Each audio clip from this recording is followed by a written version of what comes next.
The phrase citizen journalism means quite a lot of things to different people. I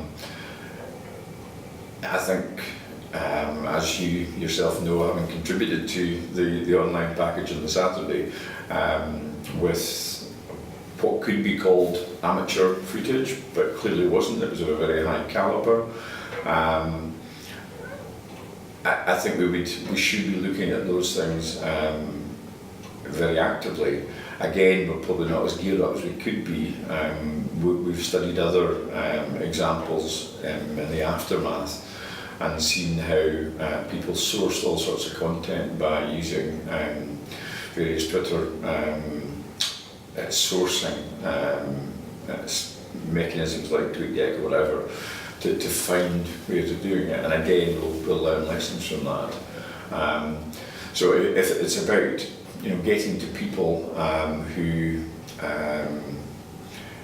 perhaps are not easily detected through conventional journalism channels, but sort of tapping into their social media output, that is good. I think the downside of citizen journalism is the 24/7 nature of publishing now, and the fact that there's a rush that previously was limited only to print deadlines means that there can be a temptation to go too far too fast.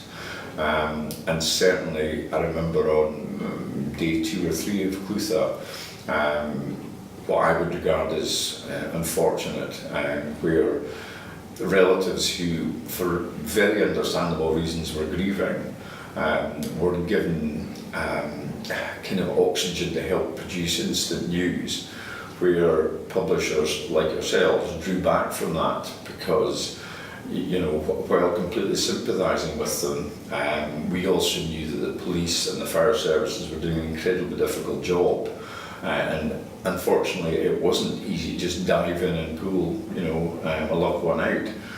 They had to make sure that their staff were safe. It was a controversial subject, but some things are actually better dealt with by more conventional approaches.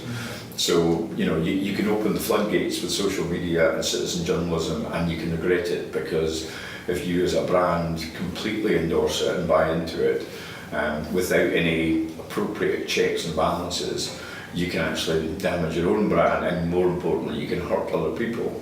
So I think, it's another valid source of content, but not unfettered.